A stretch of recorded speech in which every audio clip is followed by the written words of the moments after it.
You're listening to the Kennel Confidential podcast brought to you by the United Tree and Feist Association. I'm your host, Davin Ramage. I'm your co-host, Chad Wagner. Let's get into the episode.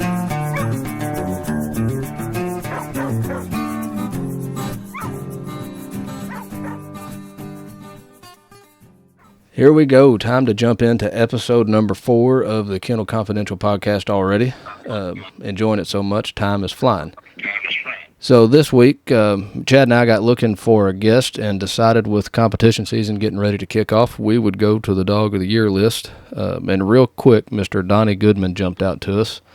He has 2 of the top 3 Dog of the Year dogs, so he landed on our radar. And through a mutual friend, reached out to Mr. Donnie Goodman. He was more than willing to come onto the show, so we're excited to have him. Got Chad on the phone, of course. So, Chad, Donnie, how are y'all doing tonight? Good. I'm doing good. Mr. Donnie, it's good to have you. Thank you. Good to be here. So, Mr. Goodman, before we jump in too much into the dogs and start talking to you about some of your Dog of the Year accomplishments and cast wins and that sort of thing, we always like to ask the guests, tell us just a little bit about what you do, some hobbies, fishing, hunting, camping. Looks like a little bit of rodeo maybe. Just what you're doing whenever you're not walking behind your dog. Well, I'm a retired police officer. Like I say, I do rodeos on the weekends a lot when we're not competition hunting. Run dogs probably 3 to 4 nights a week. Try to coon hunt, squirrel hunt. Just try to be outdoors as much as I can. Well, it sounds like a lot of strikes already. A rodeo guy that hunts. What kind of rodeo do you do, Donnie? We do a lot of youth rodeos. I judge rodeos and produce some sorting events, cattle sorting, ranch sorting, just pretty much anything to do with horses. I miss it. Both my boys, high school and junior high, rodeoed. And before I moved down here, I was involved with a Triple Cross Cowboy Church, and we did youth rodeos, and I miss it. And I roped a little bit myself, but I sure do miss being around it sometimes. It's a lot of fun. I was the vice president of North Carolina Youth Rodeo Association for a few years, and now I'm helping out High Country Rodeo Association, a newly formed rodeo association here in North Carolina, and having a lot of fun with it. I sat on the board for Kentucky High School Rodeo Association about 3 years there, and got to do a lot of traveling with that, so that was a lot of fun. Got to go out to high school nationals and junior high nationals.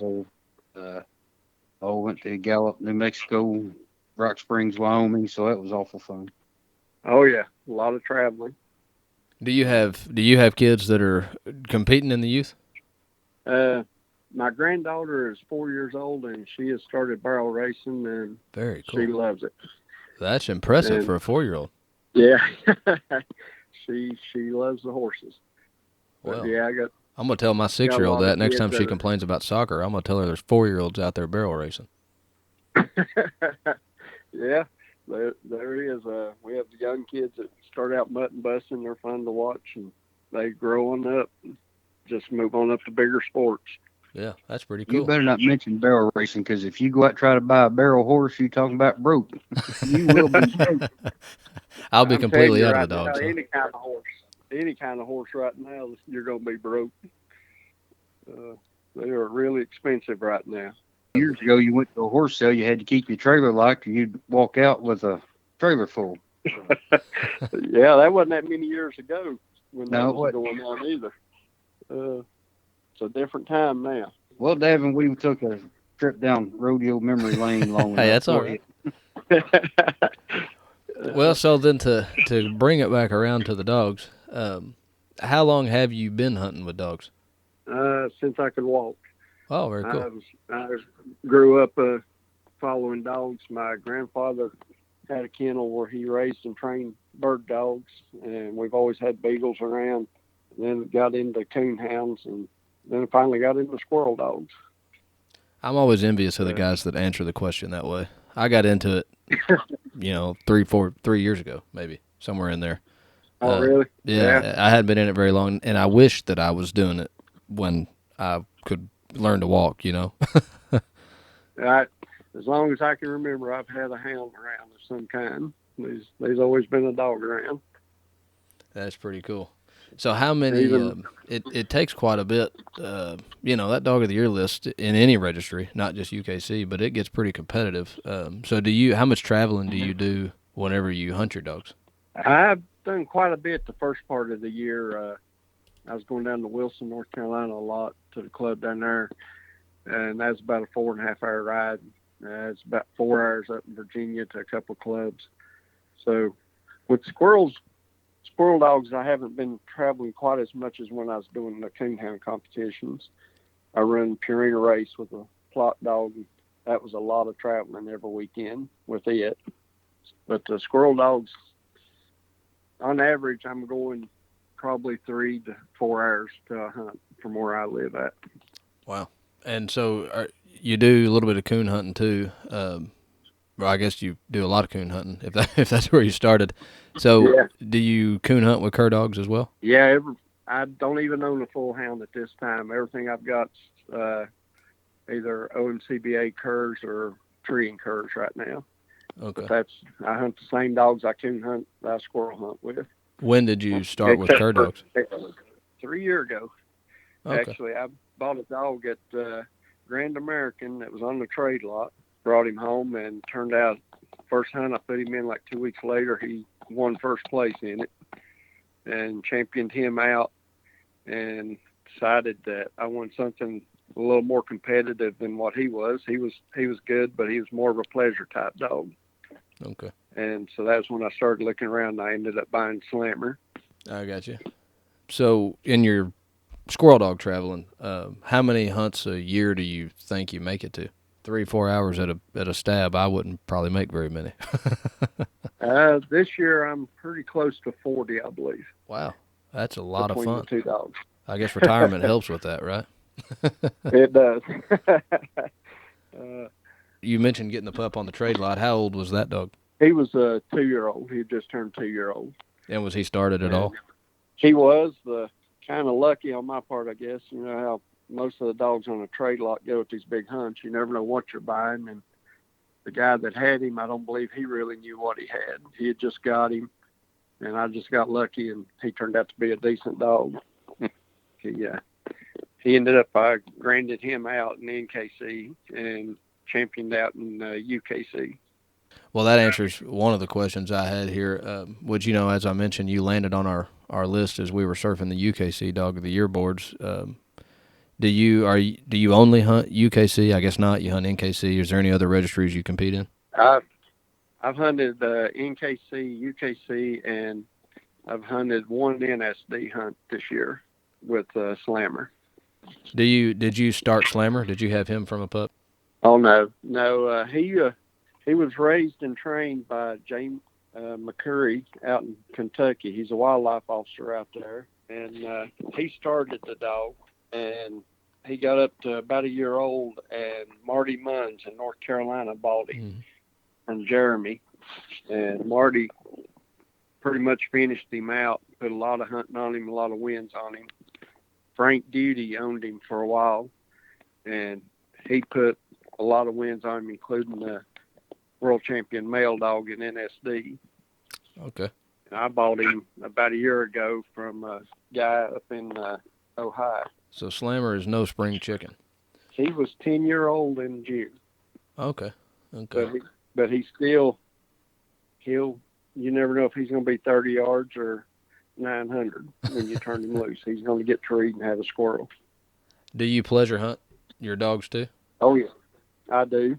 I gun hunt and pleasure hunt. We hunt a lot where we don't shoot any, of course, when the season's out, but I hunt year-round, and during the season we do gun hunt, but we do a lot of pleasure hunting. That's where most of the fun is anyway. It is. Well, Mr. Donnie, before we dive too far into the dogs, we are talking about UKC Dog of the Year. Just kindly for those that don't know, UKC goes by cast wins. Every dog that gets a cast win for the year goes on the Dog of the Year list. And at the end of the year, the top 7 dogs that's got the most cast wins are invited to the hunt off. The way they do that is the number one dog gets a bye hunt. They don't hunt that morning. Second through seventh gets drawn out in 2 3 dog cast. The winner from each cast go back that afternoon to meet up with the top dog, and the winner out of that cast is UKC Dog of the Year for that year. So not only do you have to compete all year, you also have to make it through the gauntlet at the end of the year. So it's pretty hard to get there and pretty competitive. Donnie, I'm gonna ask you about a couple of your dogs. You got we talked about Slammer there a little bit, but I guess the first one that pops up on the dog of the year is Goodman's 2020 Jax. Okay. I think the last count they had 14 cast wins on him so far this year. No, that's going to be Slammer. Well, I'm backwards. Well, let's just talk about Slammer then. Flint River Slammer had 14 cast wins. Have you hunted him any since then, or is there you got more on there that they haven't updated yet? No, he's that's all he's got. I haven't hunted him since those were put in. He hasn't been hunted in a couple months. He got bit by a snake, and so we've been getting doctoring and getting over that, and he's back 100% now. So we're ready to start back up. Okay, and you've been hunting for a while. You said you bought him, what, a year ago? Yes, sir. Just now getting to learn him real good, probably. He's a pretty good dog to hunt. He, I believe he is 22 out of 25 cast wins this year. He's got wins, so he's pretty competitive, but he's an easy dog to handle. When you trees, you can put him on the paper, and he's going to be there when you get there. Not much of a learning curve. Nah, he's pretty easy dog to call. Now, what's his breed? He is out of Jammin' Bow, and a female called M&W McAndrews Lily. She had done a lot of winning on her own. And then Jammin' Bow doesn't need any introduction. Everybody should know him. That's right. Everybody knows him. He come from a good litter. Marty Moans owns his sister also, Jammin' Skeeter, and she won the Little World Hunt this year. So it's a pretty good cross on them dogs. I hunted against Skeeter. Luke Terrell owned Skeeter, I believe, when I hunted against her. So yeah, she was a nice dog. Well, what kind of? I know you said he might be 100 yards or 900 yards, but it doesn't sound like he straight lines. Sounds like he trees them as he comes to them. He does tree them as he comes. He'll circle around you. You can watch him on a Garmin. He don't just line out. He hunts, but he's going to start hunting in circles and get a little wider each time till he finds a squirrel. Very rarely does he check back in with you. He's going to be hunting. You're going to get him off a tree somewhere. I like him to hunt in a circle around me. That's the way I like them to do. Right. And we ended up, water doesn't bother him. We hunted a lot in the beaver ponds and swamps down around Wilson, North Carolina. And he never slowed down, never looked back on them. He just hasn't, I haven't found anything much that bothers him. Can't beat that.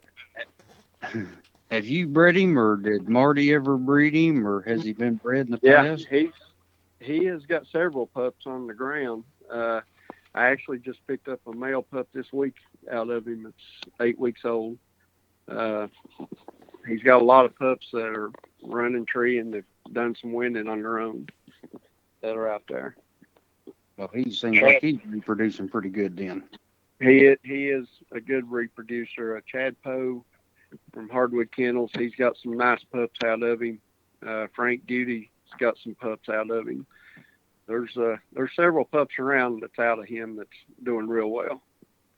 Now, you mentioned Chad Poe. Chad, my first squirrel dog, he bred. He had the mom and dad of my old cloud dog. So I know Chad. I've hunted. Well, I haven't hunted against him or with him. I've seen him several times, and we talk quite often. But yeah, that's where I got my start. Was in the Feist dogs. Was out of his kennel. Oh, okay. Yeah, he's got some nice dogs up there. He had Slammer, and he had actually sold him to a neighbor of his. that just wasn't hunting him, and that's the guy that I bought him off of. I guess next up is sitting in third place is 2020 Jax. Yes, sir. Did you say he had 9 cast wins?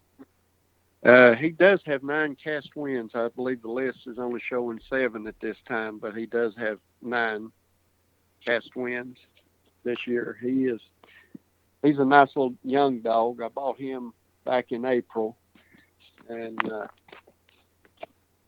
he hadn't been hunted a whole lot. The boy was hunting him some. Bought him off of Jordan Mullins, and I brought him home, started hunting him pretty hard, and then put him in some hunts to give Slammer a break, and he's done real well in them. I actually think he's a better coon dog than he is a squirrel dog, but he can sure tree a squirrel. But he's another one that he's kind of like Slammer that hunts fairly close in a circle, and then he'll get wider. He's going to range on out, especially coon hunting at night. He can really get deep on you. But in daytime, he's usually going to be probably 300 to 400 yards from you when he trees. He's getting better all the time. That's kind of the yard I like. Yeah, that's my sweet spot. That's where I like them. Yeah.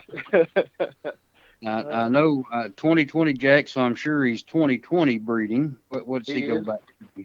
His daddy is Shadow's 2020 Cannonball, which is out of Looney's 2020 Hummer. His mama is Festus Miss Kitty, which is out of 2020 Festus. Of course, he's out of Looney's 2020 Tank. So he's double 2020 bred on Tank bred on both sides. I've hunted with Festus, Tank, and I've hunted with a lot of those dogs, years ago when they were running around, Right. A lot of those dogs, you're talking about Kentucky, a lot of those dogs kind of got a foothold down the Southeast Kentucky Cur and Fight Club. Right. So I remember seeing old Tank Dog and stuff come through down there, and but you can't say Festus without saying I guess you can, because I can't think of his name now. Isaac and Tim Peavyhouse. And I remember Isaac when he was a real young kid, so down there hunting. So I remember when he got started, and I guess last time I hunted against him and Festus was UKC World Hunt. I think that was 2014 or 15, one of the two. Well, I didn't think I knew that many people, but golly. Long. Well, you're better than I am. You can remember names. I'm real good with faces, but the names usually escape me. That must come from the police officer days. It does. Yeah, you're probably right. Well, I guess we kindly talked about Jax's style a little bit, and you coon hunt both dogs and everything else. Have you thought about making a run at the night hunt dog of the year with those dogs? Slammer, probably not. He is not much on hunting at night. He is tree coons during the daytime, but I don't coon hunt him much. But I have really considered it with Jax, because like I say, I believe he's a better coon dog than he is squirrel dog. And so I'm probably going to start putting him in some night hunts. Would like to take him out to OMCBA days, the World Hunt out there, and hunt him at night too. Is kind of my plans with him. You make it in there, you'll have to go up against a legend in the cur dog world. Franklin? Yeah. You have to hunt with him if you make it up to the night. That'd be pretty cool to have to be able to get Jax on both lists too. Get him in the top 3 of both lists. That's saying something. That's my goal. So we'll see what happens anyway. But I'm really liking him for a young dog. I believe another kill season on him, and he'll really be cranking a little better than he is right now. But he's no slouch right now. But well, you mentioned that Slammer was healing from a snake bite. Was it venomous? I guess it sounds like.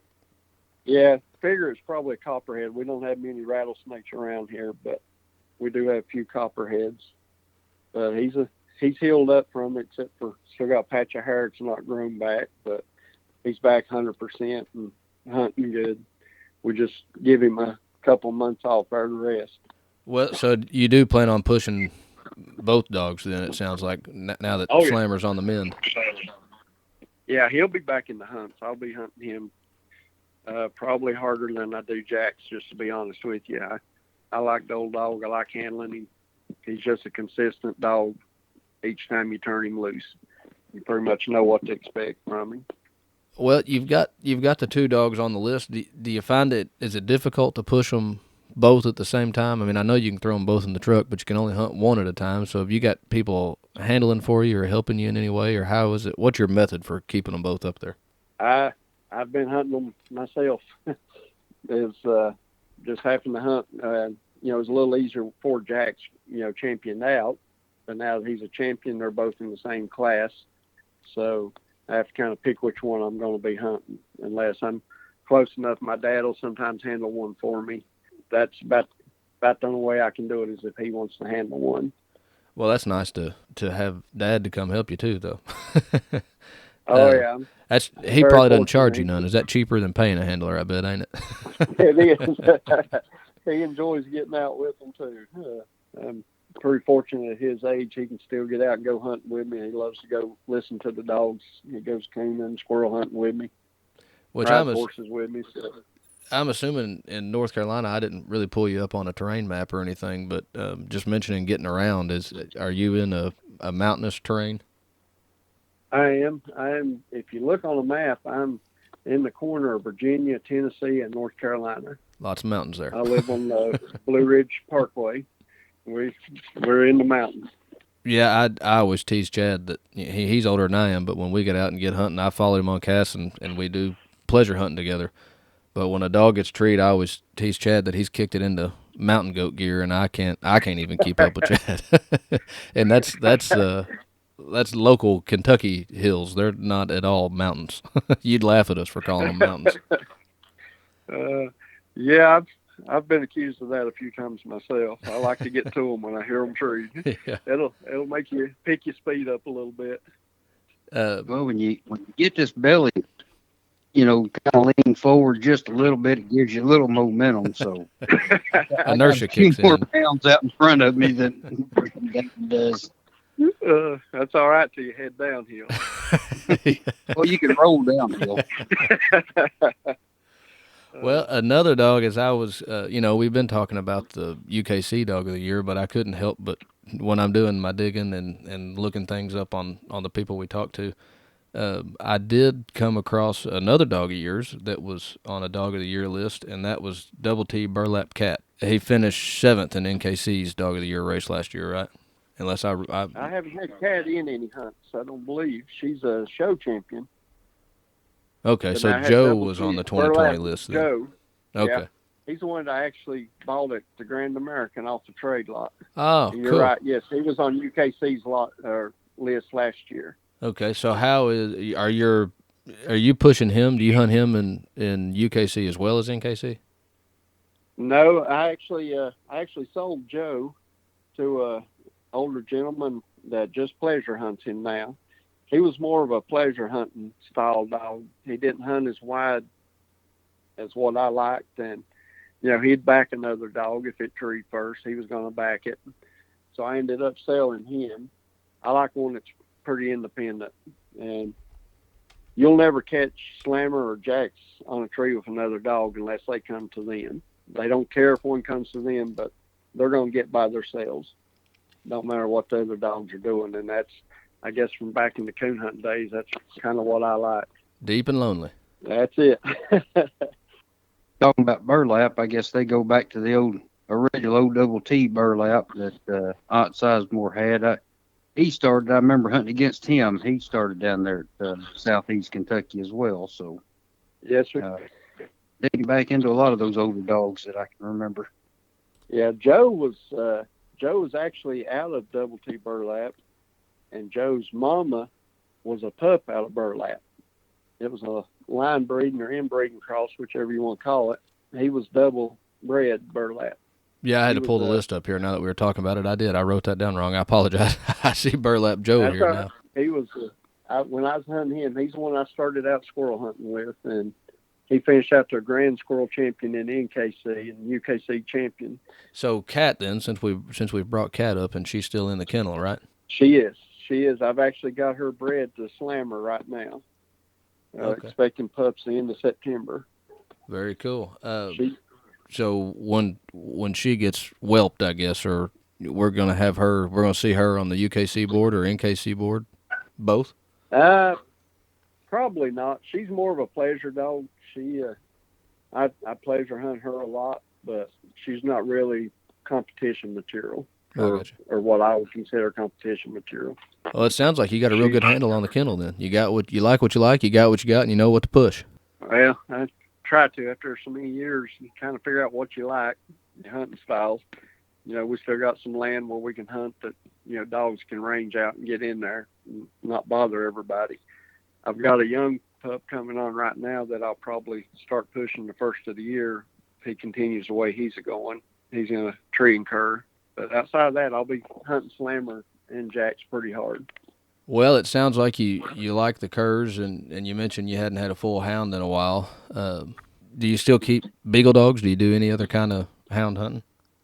No, we sold out the beagles. I used to run UKC field trials with the beagles, and we sold out of them. Most of the places we had the rabbit hunt around here is Christmas tree farms, and they've been leased out to deer hunters, and it's hard to find places to run the beagles that you're not making the deer hunters mad. So we kind of sold out of them.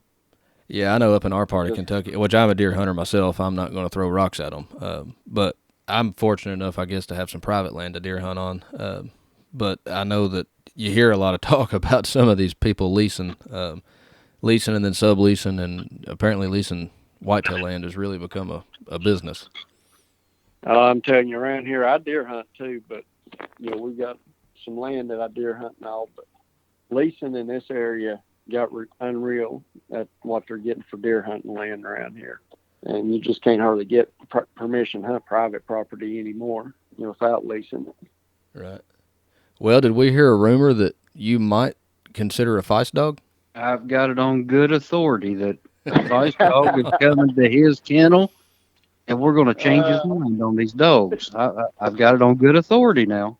Well, I see Joseph's been talking. I tell you, I like his dogs.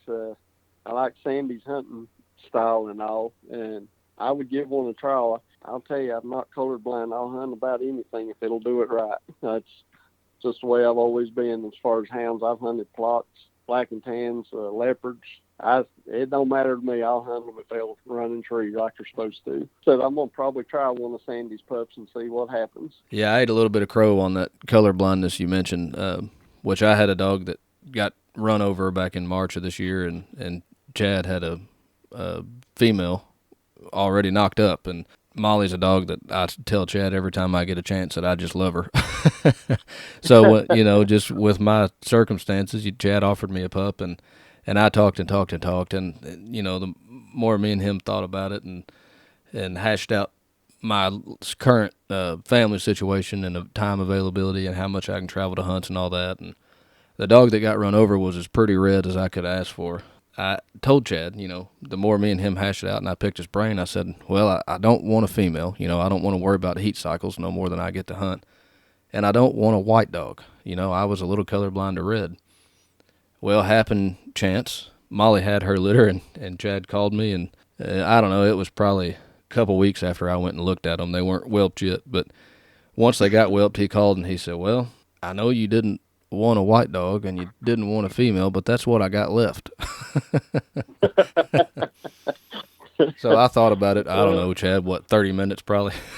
I told him, I said, that's everything that I told you I didn't want, but I was more excited about the cross than I was anything.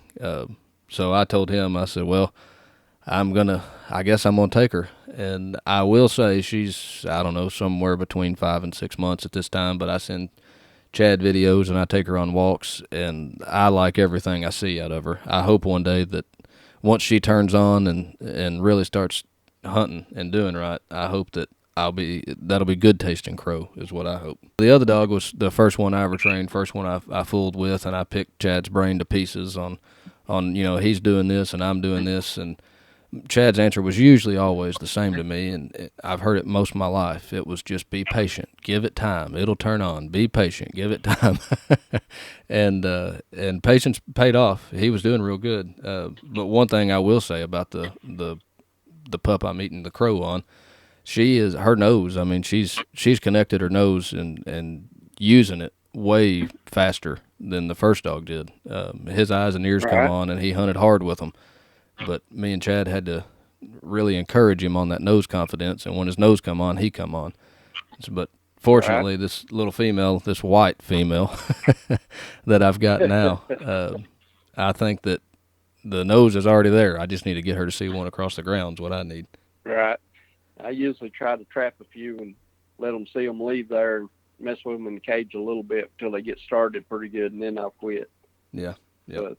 Joseph called me and said that, Sandy was coming in heat. And I said, well, man, I'm getting ready to go to Colorado. And just so happened she was ready the Sunday before we left. He slid in and bred. And he said, I got a cur guy wanting one of these. I said, really? He said, yeah. And said he's hunted with Sandy and Trixie and likes them. And I talked to him today because towards the end of every episode, I like to try to get a story out of people. And I called Joseph and I was like, you got any good stories on your buddy Donnie? And he said, no. He said, but he's one that's getting one of them pups. And I said, well, that's good enough then. I'll use that. I tell you, Joe's a good fella. I enjoy hunting with Joe. And I like his dogs. They've done the best of any feist I think I've hunted with outside of Keith Peoples has some good feist dogs. And I've hunted with a couple of his that have done really well. Yeah, Keith always keeps good dogs. But we're going to be talking to Joseph here before long. He's up there on the list for the feist dog of the year. Right. So we'll be talking to him before too long. Well, good deal. And we'll definitely stay on top of your dog of the year race. Which that's what we do, and we're going to try to make it kind of a part of the show just to keep people up to date, not just on UKC, NKC, or just any kind of big movement in dog of the years. We obviously are a show about dogs and love talking about dogs. Right. But and we don't discriminate. We are feist guys, and we will tease a cur guy every now and then. We've got another cur guy episode recorded. Well, Mr. Gamble before this episode, and we got a few pokes in at him about feist versus curs on and off the microphone. Right. But anyway, so no, Donnie, since we struggled to really get a good story on you, is there any kind of, do you have a favorite story on Slammer or Jax or Cat or any of the above? Is there anything we want the different kind of stories. We want the ones that, like roping donkeys and stuff. Well, I could tell you one on that. I don't know if you follow on Facebook or not, but about 3 weeks ago, there was a young lady, well, it's been about a month and a half ago, decided she wanted to get in the horse business, so she got a freshly gilded Mustang from Siler City, North Carolina, turned it loose in the pasture, and of course it left there and was on the run for about 3 weeks until I got hired to catch it. We ended up roping it and catching it in the mountain 2 weeks ago, I guess. Roped it about 7 o'clock in the evening, and it took me about 10:30 that night to get it out. Wow. So we have some stories on roping, some rounding up some wild stock. That's a dangerous thing. Now that you mentioned the donkey, I caught one about 2 months ago that had been on the run for about 6 years. She had been running loose in the mountain for about 6 years, and I ended up catching her a couple of months ago. So, wow. Yeah, we do have some wild donkey stories up here, I guess. Well, we get stories of all kinds. We had one of our episodes, we had a guy road hunting, and his dog come across a bear. Yeah, I tried to yank a bear out of a tree. And then we had Mr. Todd Cole's beta emu. in Arkansas. So, yeah, we've been pretty fortunate so far. We get the different kinds of stories. And in your part of North Carolina, do you run into bears or hogs much? Have you ever had your dogs bay anything like that? We've got a lot of bears. I used to bear hunt a lot with hounds. We got a lot of bears. We don't have any hogs in this area, but we do have bear around. And it seems like this year there's a lot more than there has been the last few years. They're showing up everywhere, actually, around here now. Davin, get your bow. We can go help with that. I've always wanted to shoot a bear. They're good eating. I don't have Jax or Slammer. Neither one's ever messed with a bear. But now Cat, she will run a bear. Which I'm a Kentucky boy, so bear's a whole nother language to me. We don't. Well, I guess there are bear in Kentucky, but not in my part of Kentucky. If there is, it's all over Facebook and the news, and it's a big deal. You know, there was a bear spotted. It run through some counties a little, I guess it would be northeast of me and Chad, and it was all over the news and Facebook, and don't mess with it. And I don't know where it ever went or what happened to it. I guess it made it out of our part of the state, and it was on to somebody else's Facebook. But, yeah, when there's a bear spotted around here, it's a big deal. It's an everyday thing around here now. And that would just make me, I tease Chad that I about stepped on a rattlesnake with him a couple of years ago. We were hunting, and that makes me nervous this time of year. I don't mind a snake if I can see it, but when you almost step on one, that means you didn't see it, and those are the ones that make me nervous. Yeah. I guess snakes is about the only thing I really worry about when I'm out hunting, getting on one of them. Well, all right. Well, Donnie, we appreciate you coming on. Like I say, we'll keep up with you, and I'm sure we'll mention your name again. It sounds like Jax is going to move up a little bit, and Slammer has already got a pretty good lead at 14 wins, so he's probably going to hang on to that leaderboard for a while, even if you don't hunt him. So, yeah, I'm sure you'll come back up, and in all our Dog of the Year conversations, we're going to, like I said, try to make it a regular part of the show. And with season heating up, it's about to be a pretty regular conversation, I imagine. Yes, sir. Thank you for inviting me. Don't be too hard on Joseph now. I'll try not to. We'll see how the pup works out. Right. That'll be the one that trees your bear. It's gonna be that feist dog, and you ain't gonna believe it. You'll walk into the tree, and that feist dog will be holding it by the ear. All right. Be right. All right, Donnie. Well, thanks again. We appreciate you coming on. Appreciate your support in the show and taking time out of your night to let us ask you a few questions. All right, buddy. You're welcome. I enjoyed it.